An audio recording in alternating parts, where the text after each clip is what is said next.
So let's start. Proof of public notice per Wisconsin statutes. Notice of this special meeting was posted on Friday, March 27th, 2020 per Dr. Keel Arnson, District Administrator. I would like a motion indicating the resolve of notice being posted. Is there a motion?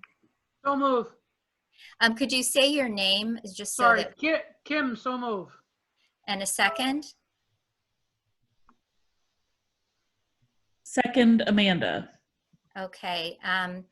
All in favor, vote by saying aye. Before we do that, who do we have? We have Matt, Kim, Amanda, myself, Angie.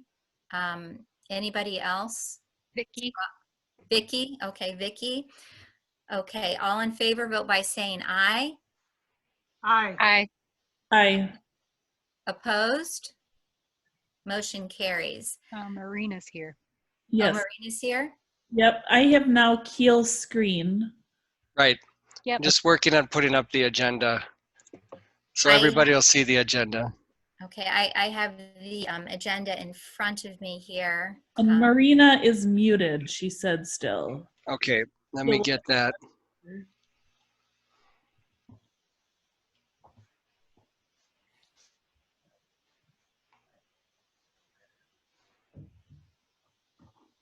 All right, Marina should be unmuted now. Are you there? Can you hear me? Yes. Okay, I cannot see. I can see you guys, but I still have a black screen for me. But I'm here. I have a black screen for me as well. Okay, but I can see you guys and I'm here. Okay. So with that, There I am. we can all be heard.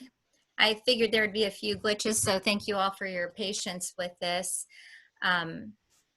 The third item is the resolution paying exempt and non-exempt staff during the emergency school closure due to COVID-19. Could I have a motion to approve the resolution paying exempt and non-exempt staff during the emergency school closure due to COVID-19? And please,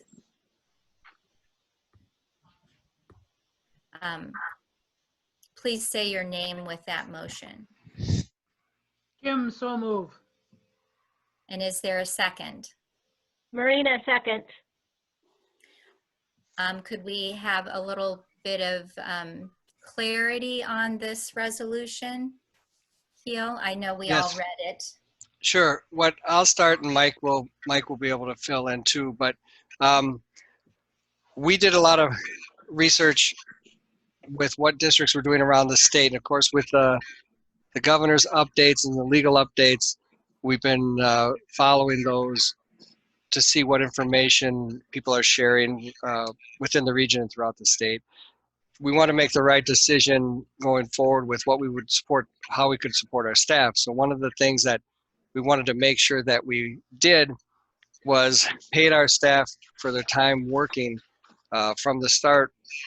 We've had a couple of main goals, the main one being the continuity of learning, that the teachers and the instructional staff have been supporting that, and that's been supported through waivers even in the governor's orders for Safer at Home 2 allows for continuity of learning through online instruction, and also our nutritional program, so feeding students. So those are two main endeavors that we've been allowed to keep working on and keep doing. So what we wanted to do was support all of the staff as they work to help us in both of those major endeavors. So our staff is working. We have logs that all of the staff are keeping, timesheets if they're hourly. Instructional staff have documentation logs that they're keeping daily of their work in supporting instruction. So we have those measures in place for accountability, so people know that the instructional staff is working on a daily basis. And so this proposal is to support paying the staff to continue to support them formally through either the end of the year or the end of the pandemic closure, whichever comes first. Mike, did you want to include anything? I'm going to see if I can find.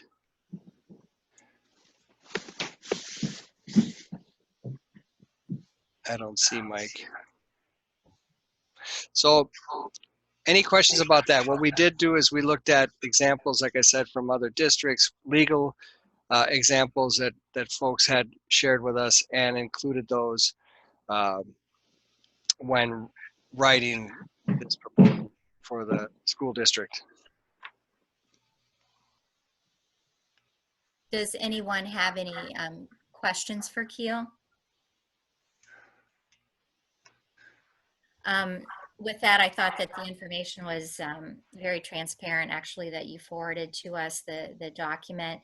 I believe that it might be easier if we do a voice vote with each of these, just because of the distance that we have right now. If that's okay with you, Keel? Yes, I think that's good. Sorry about that. Trying to Okay. keep in communication, but yes, I think that's a good idea. Okay, let's start then with voting. We'll start with Kim, Aye. Matt, Aye. Vicky. Aye. I will vote aye. Amanda, Aye. Marina, Aye. motion carries. It should probably also be noted that Robert is not in attendance. Angie, can I just speak now? Certainly. I was muted. I couldn't get myself off. Okay, I'm sorry. Um, I guess the vote's through and that's fine. But I think it needs to be pointed out that this, is a long process and there's a lot of considerations that needed to go into this. As you know, there were changes with the unemployment compensation. We didn't know if that was going to have to be a route that we were going to have to go down. And when it really came down to it, I think the administration, Dr. Arnson, the supervisors, they basically, really felt strongly that, our employees are important to us, and anything we can do to make sure that they understand that we're all in this together, and that they appreciate what we've been doing. And that's where a lot of this really came from. And then we just have to, protect the employees with the different provisions that have been enacted in the last 2 weeks, both on the federal and the state level, as far as emergency sick leave and family medical leave. Hopefully, we've tried to capture all of these, different things in this resolution that you're doing. However, something could happen by the end of this week that we're going to have to revisit it again. I mean, I don't know what else we can do. This is as good as I feel we can do at this point. So thank you for supporting it. I appreciate that. Everything is so fluid right now that I believe all of us, if I could speak for all of us, understand the complexities of the decisions that are being made and how quickly things are being changed, and recommendations are being changed from the state and also on the federal level. So thank you for the very detailed document and thoughtfulness of the resolution. And I'll echo Mike in saying thank you. And I'll send that out to the staff tonight with an explanation, because it's something that I know has been very stressful for the staff and very concerning. But like I say, we started from the beginning saying we're going to do all we can to keep instruction going and the nutritional program going. And as long as we could do that and maintain that, as long as the state will allow us to do that, we wanted to make sure everybody was able to keep working and be supported. So thank you all very much. Thank you. Item number 4 is retirements. Could I have a motion to approve the retirement of Kathy Scotland, paraprofessional, effective at the end of the 2019-20 school year, with thanks for her 22 years of service? So Is moved. there a motion? This is Amanda? Kim. Amanda motioned and Okay. Kim seconded. Second. Yep. Is there any discussion? Just that Kathy is, her birthday is actually in September, and she wants to be eligible to retire at that time. And so we had talked about it. She came in and talked about it a couple of times with us because she wanted to make sure she was planning ahead, giving as much notice to us as she could. So we're very just pleased with her years of service and all that she's done for the district. And she's just looking out for us and trying to give us enough notice that we could plan ahead. And with everything that's been going on with the pandemic, she felt that it's just good to let us have the notice now so that we can plan for next year and be ready to go. That was very thoughtful of her. We will have a voice vote on this as well, and I'll start with Marina, Aye. Amanda, Aye. Vicky, Aye. Matt, Aye. Kim, Aye. and I vote aye as well. I'd also like to tell you, in your box that's blank, if you click on the microphone in your box, that should then bring your face to the screen. Just so you know, I just figured that out myself. So thank you, and thank you, Kathy, for being so thoughtful to let us know ahead of time about her retirement. Item number 5 is appointments, and the appointments, it's a high school math teacher, Jonathan Rickert. Could I have a motion to approve the appointment of Jonathan Rickert, high school math teacher? So moved. Matt. Matt made the motion. Is there a second? Second, Vicky. All right, any discussion? Yes, we were, and I don't know if Jason is there now. Jason, I unmuted you. Yeah, I'm unmuted. Okay. So Jason, go ahead and describe, because we were very happy to post a position at this time and have some good qualified candidates available. Jason? Yeah, Jonathan was our candidate. He's actually currently a high school mathematics teacher in Beaver Dam. Has about 15 years of experience, most of it in Beaver Dam, and has family in the area. So I think that's what interested part of his interest to our school was location-wise and obviously school-wise too. So very happy to have him as a candidate and have him accept the position. That's wonderful. Any other discussion? The only thing I can say is I believe that we're very fortunate to have Jonathan in our district with 15 years of experience. We know that sometimes those can be hard to fill positions. So thank you for your due diligence in that hiring process. We'll start voting again, and this time we'll start with Vicky, Aye. Matt, Aye. Kim, Aye. Marina, Aye.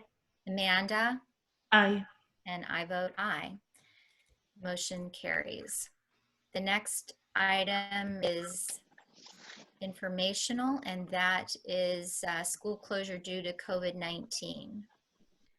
So we've had a lot of updates and been trying to share all those things that we can, and we'll maybe just be able to answer some questions too about what we've been working on and doing. But I just want to say that from the start, we closed school early those first 2 days before the governor had authorized it, and let our staff start to prepare to work with families. I think that was the best thing we could do, is they really had time to team and work together and develop just the connections and the communication processes that we would use.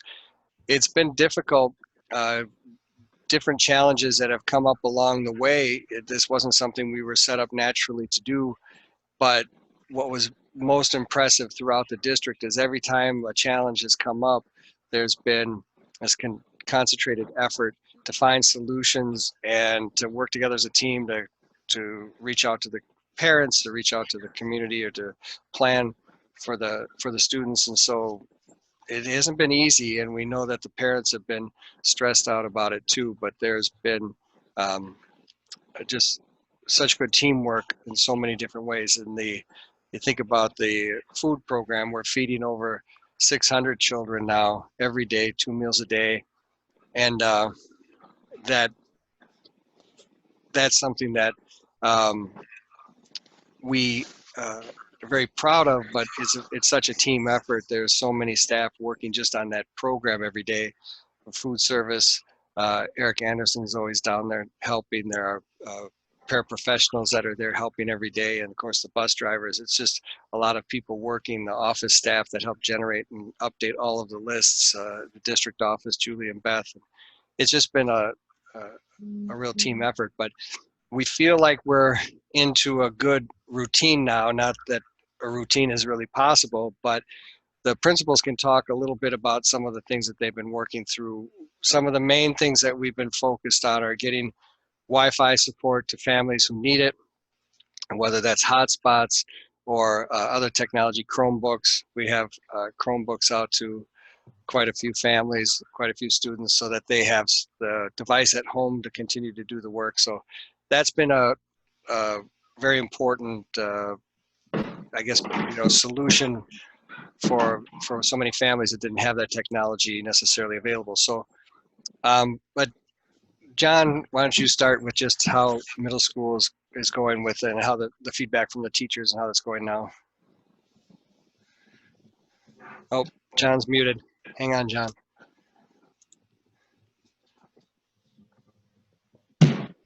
Oh. Keep wanting to get Matt in there. There you go. All right. So some of your screens are frozen and some of you are moving, so I have weird reception here. For the middle school, it's been really kind of not flawless, but it's gone really well. If I would have tried to script how it would go and anticipate what would not work well and what has worked well, I think overall the teachers are very satisfied. I'm very satisfied. Staff are coming in if they need to, otherwise working from remotely distant at their home. We did send a survey out this morning at about 9:45, and we've had a lot of responses, and they're kind of all over the map. Some parents say it is awesome, thank you so much, everything is perfect, the workload, everything, and other parents are saying it's a little too much, can we slow down a little bit? So it's really kind of all over. So the one issue that I'm not sure we'll be able to fix or not is when a student has 6 or 7, 8, 9 teachers, all the teachers are communicating out and they're kind of inundated with emails. So I'm not sure how to streamline that. I can't see how we can do that quickly and easily. That's one of the bigger issues. Otherwise,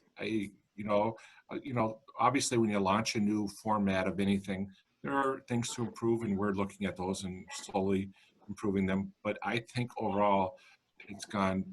The transition has been relatively seamless and pretty smooth. So I think the teachers need a huge applause, and the students as well, for stepping up, and it's been very good.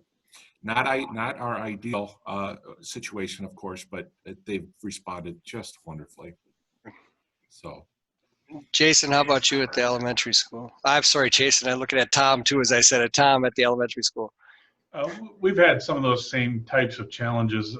We use a little less technology down at this level, but we have had some families that just didn't have access, so we either provided Chromebooks or hotspots to those families.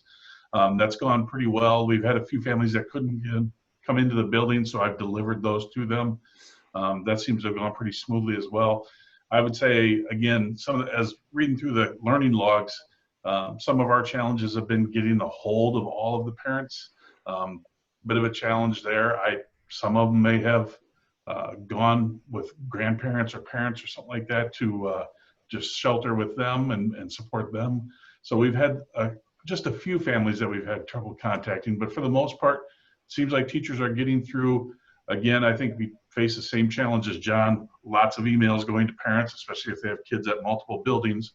And so we're trying to find a way to temper that communication, but still I'd rather err on the side of over communicating than under communicating. And so we're trying to figure out that challenge, I think, at our level too. Okay, good. Jason, how about you?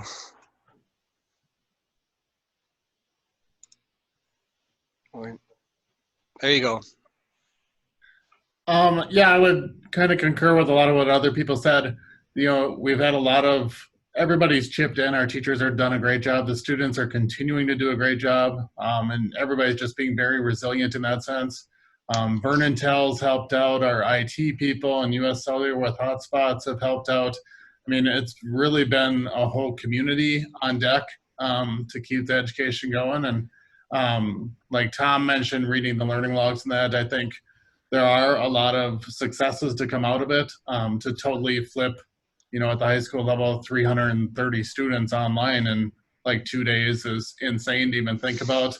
Although it may be better that we didn't have a week to think about it. That probably wouldn't have been the most enjoyable week either. So I think everybody's just doing a great job, and we're keeping education going. And obviously it changes some things, but ultimately it comes down to relationships and kids growing in knowledge, and that's what we're striving for. Okay. Jana? As you know, special education is its own avenue with the documentation and the legalities of IEPs that need to be followed. So a lot of the beginning part of last week and this week has been ensuring that staff are inputting things into their documentation logs, that they're supporting general education classroom teachers in the accommodations and modifications of curriculum, but then also being able to make contacts with the families and the parents as well. And some students have 4, 5, 6 people involved in their IEP team. So making sure the streamline of communication, like John had shared before, we're trying to find a good way to make sure that parents are communicated with. I would want to avoid under communication, and would err on the side of communicating almost too much, just to make sure that a parent never feels like they were forgotten about, or I just want to make sure that we're communicating and also making necessary accommodations and modifications to continue learning. Any questions that board members have about how things are going, or things that you've been hearing that you'd want to hear about? Do you mind if I just go through and just ask? I'll just start with Kim. Do you have any questions? No, I don't. Thank you. Matt? Not any questions, but just anecdotally, just being in the community and seeing the response that that everyone has taken. I just appreciate what everyone has done, and just thanks for doing everything that you're doing. So appreciate it. Thank you. Vicki? No, I'm seeing middle school and high school firsthand, and I would agree on our end, pretty smooth, and I sure enjoy hearing those musical instruments at home. I will tell you that. Amanda? And I guess I have 1 elementary and 2 middle school. And I, for sure in elementary, like, I think she has an appropriate amount of things to do. We get communication. It's not too much. It's not too little. I think it would be fun at some point, and maybe we won't get to some point, but if it keeps going longer, to create something for them to interact with their classmates a little bit more. And I know it's new, but you know, I do know that I have a friend in West Salem, and they are doing some like Zoom meetings once a month or once a week. And if you can hop on at this time, and they do those, and I think some of those connections might be nice to have in both elementary and even middle school. You know, my kids are communicating with their close friends, but you know, they have other relationships, friends, that I do think, you know, even if, you know, the teachers each took a turn and one day had a Zoom meeting, and any kids that could hop on, or whatever the focus may be, but just to see those other kids, and I think that's a big thing to try to do, to keep on fostering those relationships that are there, but not in a best friend setting, so they you know, have that.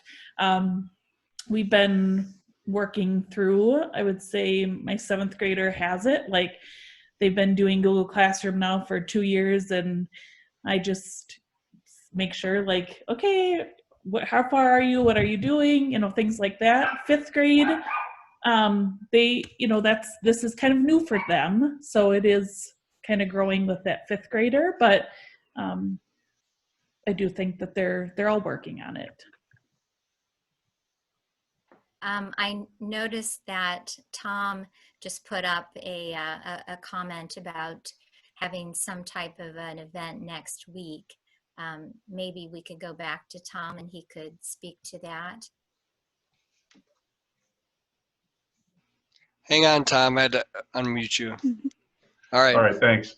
Yeah, we were talking about this just the other day, and we were trying to find a way to get some fun going again at the elementary level. So we talked about creating some spirit days that we would share out with kids.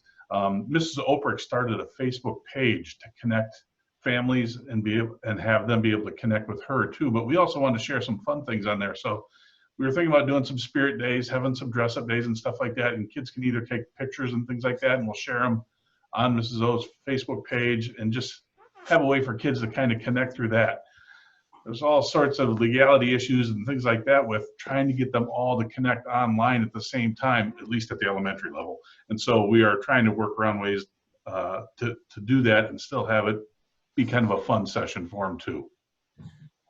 Yeah, and like I said, I mean, it's all new, and you know that too, so I'm not expecting it to be done within that first couple of weeks. But I mean, if this continues the next few weeks or so, I think that those things are important to do, is to get them just seeing their other friends, because they're not even seeing them in the summer.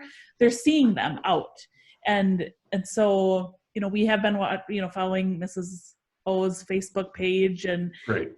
You know, the teachers sending, you know, stories that they're reading to us in email, and so they're doing some of that stuff.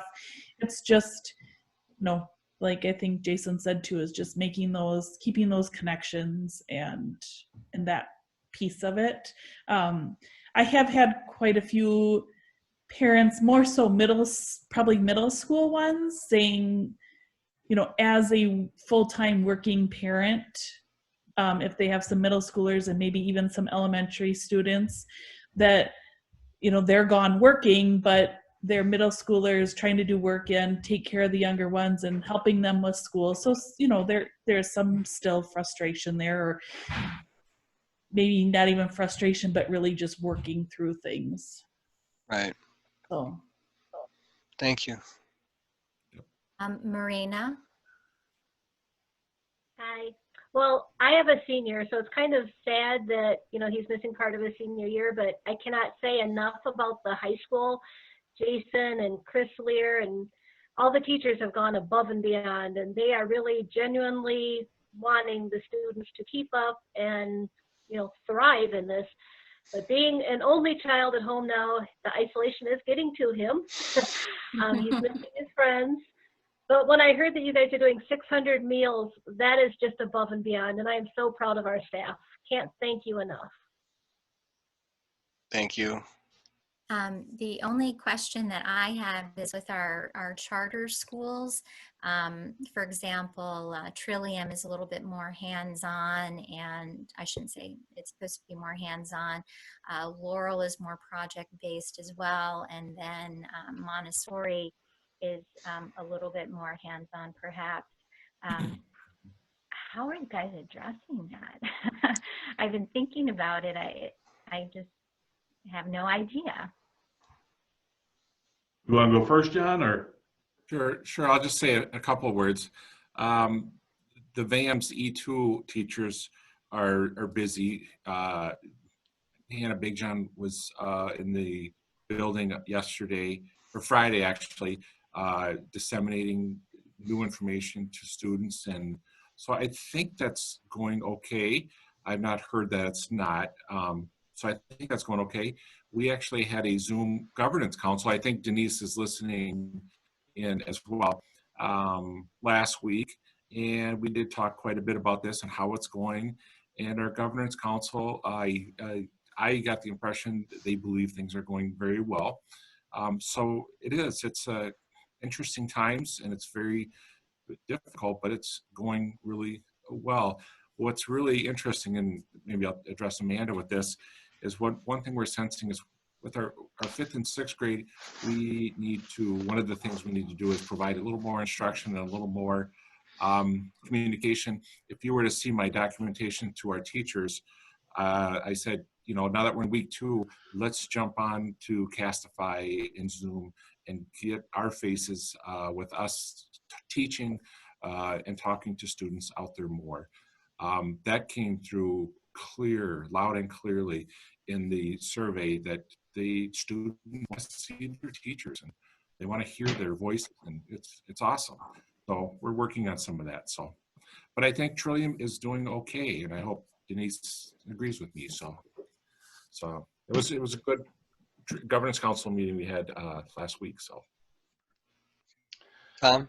As far as VAMs at the elementary level, the teachers have been coming in. Sherry's in every day.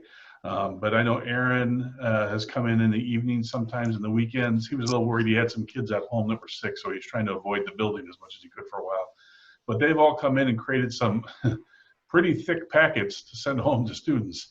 The first round of packets went out, and it was really there to cover that first 3 weeks. Some teachers prepared a little bit more than that. But now most have come in and created a packet to get them through at least into May, well into May. So those materials are about ready to go out. I think we're planning, not this week, but next week, to send those out with the buses. And any parents that we can't get a hold of or are out of district, like those, I'll deliver. So we'll get those taken care of too.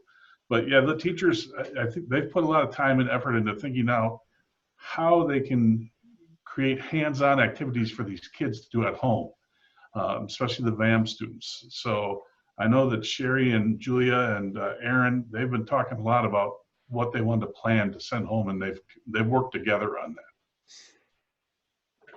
Okay. Good. I'm certain that in elementary school, I know that there are some Facebook pages and some things like that. Could you share any information that you might have as to how teachers are interacting, perhaps with students on Facebook?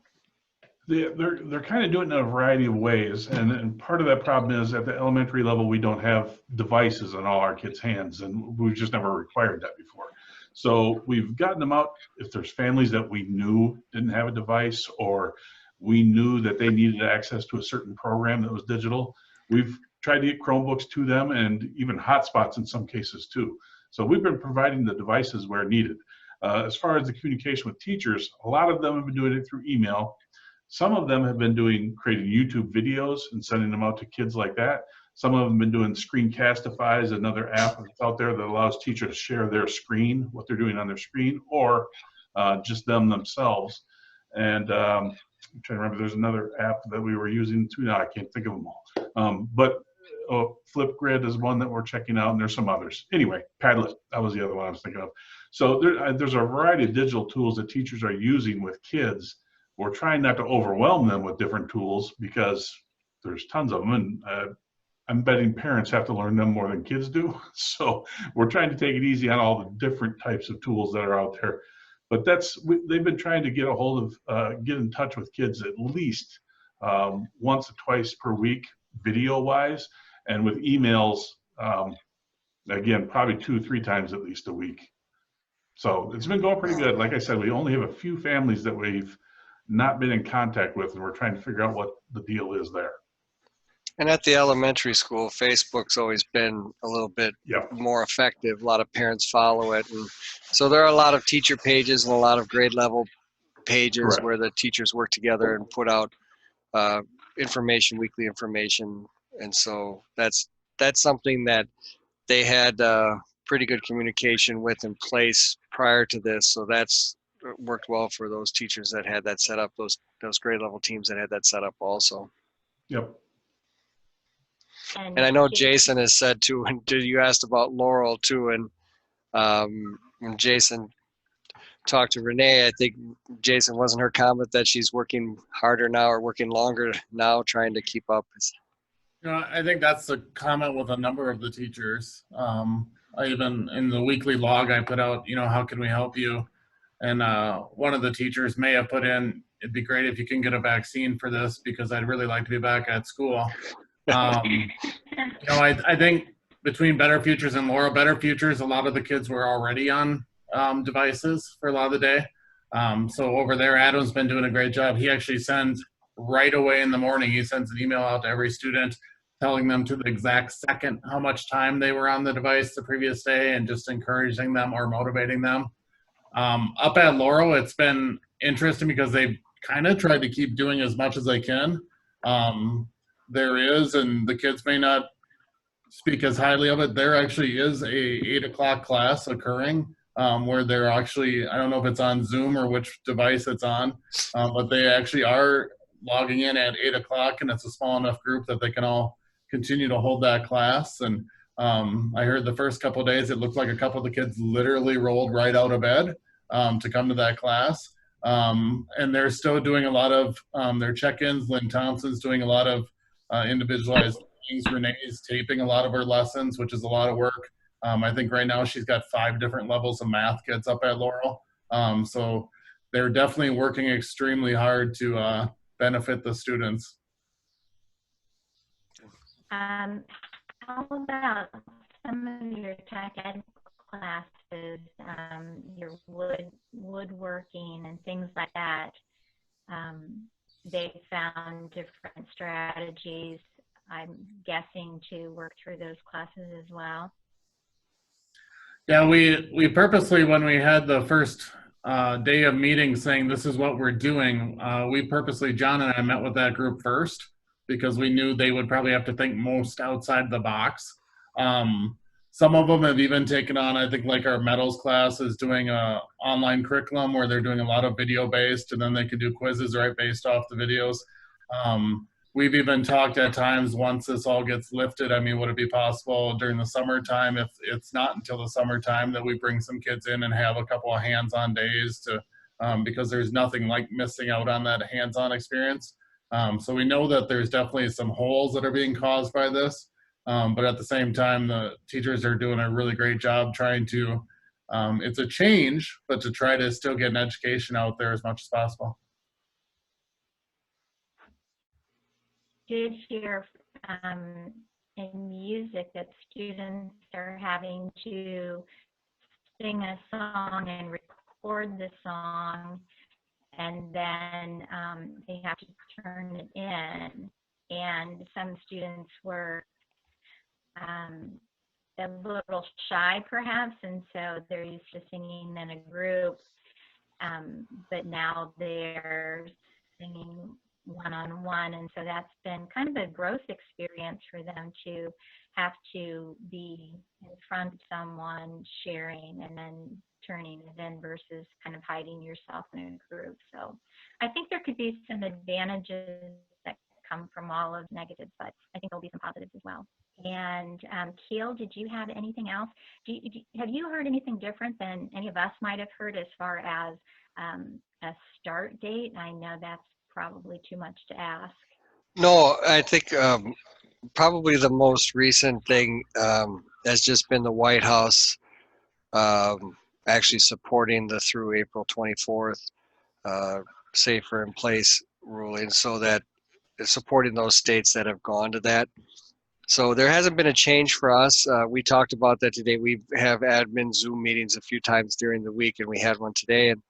And we haven't heard anything about summer school, whether or not we're going to be back before the end of the school year, whether we're going to be back in time for summer school, what limitations or controls there might be if we can run if we can reschedule summer school to run later in the summer if we need to. So we're trying to keep an open mind to what we might have to do or be able to do with the schedule. Right now, we're still hoping that we'd be able to come back to school for the last few weeks. Another issue with that, of course, prom and graduation.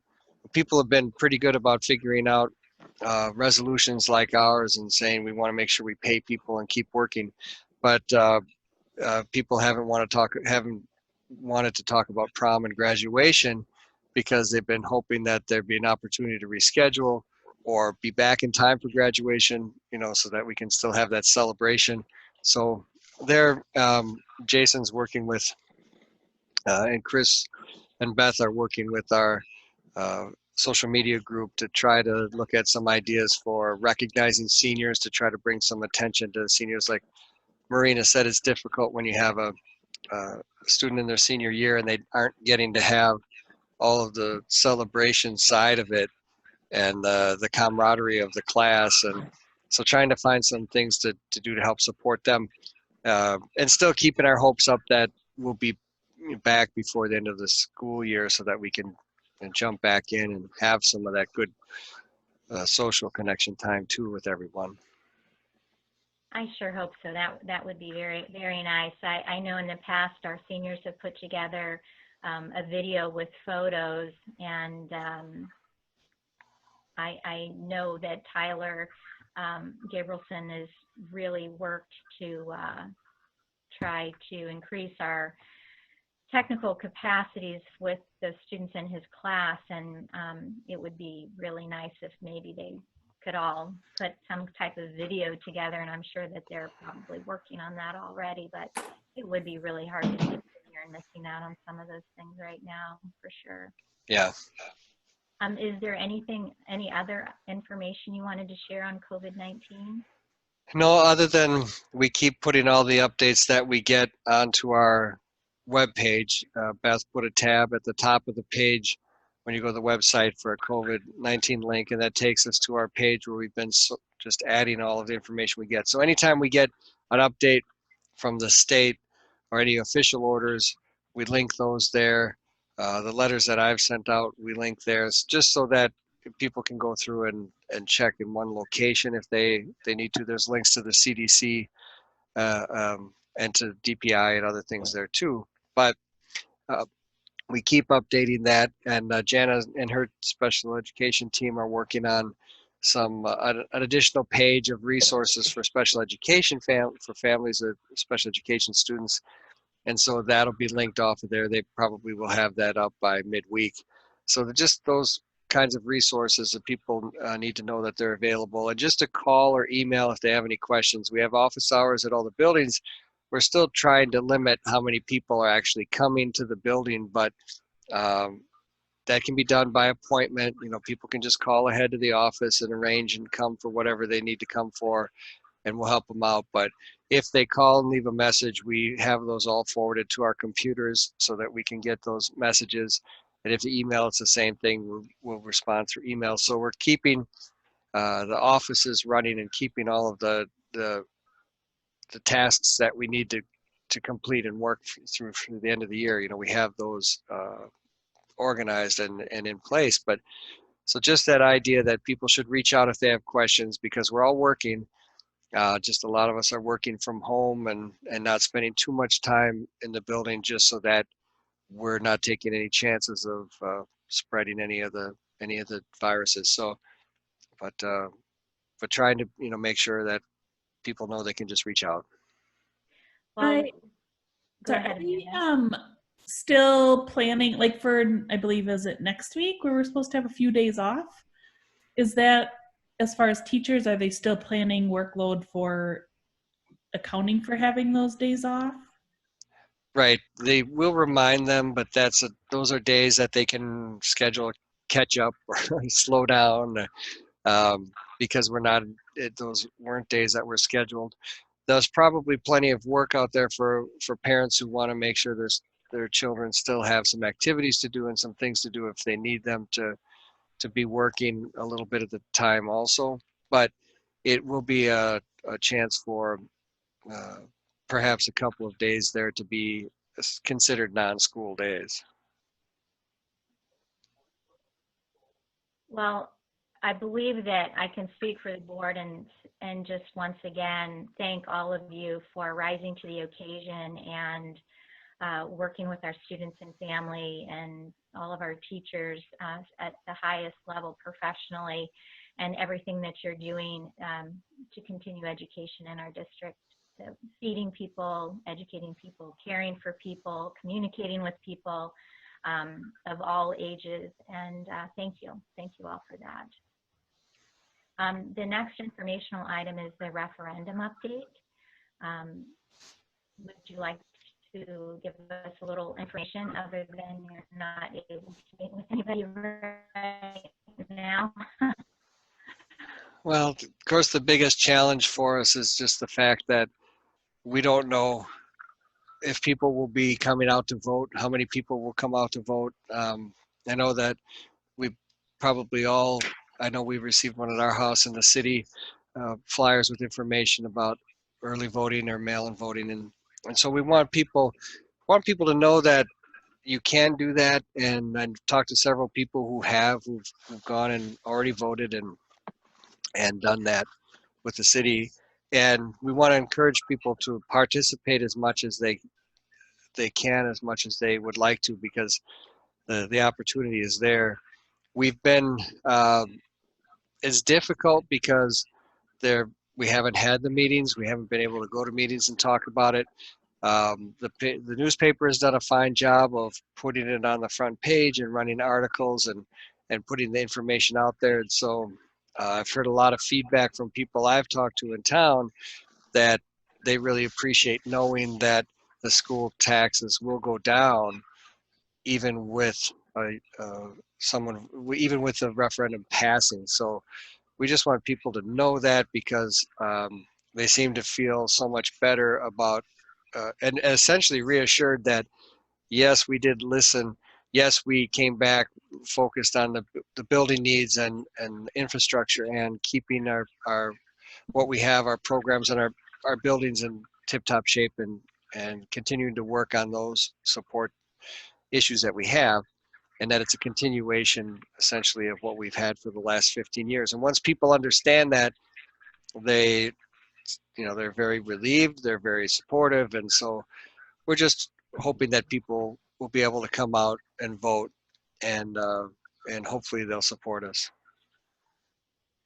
I did get that same notification. I had actually reached out so that I could absentee vote, and what I was told from my township was that if I turned in or if I gave them my driver's license, because I'm already registered to vote, that they will send me the information in the mail. So for those that are interested in doing that, it's a pretty simple process. It doesn't sound like the governor at this point in time anyway is thinking of canceling that vote, from what I've read anyway. Have you read anything different? No? He No. spoke on that today, actually, in his live press conference, Yeah. that there was no talk of it, that it was in statutes and laws, and there were, I think he said, a couple of cases brought up against it to try to challenge it, but there was nothing to change. So that was in today's update that I saw. So Okay. My understanding as well. Thank you, Amanda. Okay. Yeah. And with that, does anybody else have any questions about the referendum for Keel or any of the administrators? Well, I'm going to check if Mike can comment now, because he said I had him on super lockdown, but Yeah, this is the best way to get a meeting done quickly, is to keep me on mute. Jeepers, I'm not so sure about this. I'm sitting there going crazy here. No, obviously this is not in an ideal election. Even on our last election, we said, the number one thing we want is we want people to get their voices heard, and I'm not sure that that's going to be able to happen on this. I certainly hope. I've done my absentee ballot. It should be coming in the mail either today or tomorrow. Jumped online to the myvote.org or whatever and uploaded my driver's license, and they're sending me a ballot, but it does take time. And I know in talking to the clerks, they are working so hard and very much underappreciated. I mean, a lot of the poll workers are often people who shouldn't be out in this, in this, and have requested not to work in the election, and it's going to be a very stress on our town clerks and everything. And we've been in conversation with a couple of them, and we've certainly told them our appreciation of them, and I can't just say enough, what position they've been placed in also, kind of quietly. And in a week, I think we'll hear more about that. But this referendum is very important to us. Nothing's changed, nothing's decreased because of this COVID-19, and if anything, it's probably become even more important. With that being said, other things are in the news, and we understand that, and we can't get to the meetings. A lot of them aren't happening, and a lot of the other ones, it's just not, we shouldn't be gathering in those places. So we understand that. Still would take any calls. If anybody has any questions, send them our way. We are still having the election. That's not up to us. Only the governor can stop it, or the legislature, or whoever, I guess. We don't control that, so we're moving forward, and we'll just have to see what next Tuesday brings. Thank you. Thank you very much. I also would imagine that we will not get the information quickly as far as what the outcome will be, just because of the absentee ballots, as well as some people choosing to have a handwritten ballot and mailing ballots. And as long as it's postmarked by April 7th, from what I read, that those will all be counted, so it'll take some time for those ballots to be received also. Right. Yeah. So it may be delayed as far as when we know the outcome of the referendum. That's right. With that, if I could have a motion to adjourn. So move, Amanda. And a second. Second, Marina. I'm sorry, who's the second? Marina? Marina. Okay, before we adjourn, thank you all for your willingness to meet today and get the business done that needed to be done, and to get information to all the board members. And thank you to the community members that wanted to be involved and hear our meeting through Zoom. We appreciate that. Thank you, Beth and Keel and Mike, for setting all of this up for our district so that we can appropriately get business completed that needs to be completed. So with that, all in favor say aye. Aye. Aye. And have a good evening. Enjoy the sunshine. We are adjourned. Thank you all very much. Thank Good night. you. Bye. Thanks, everybody. Bye.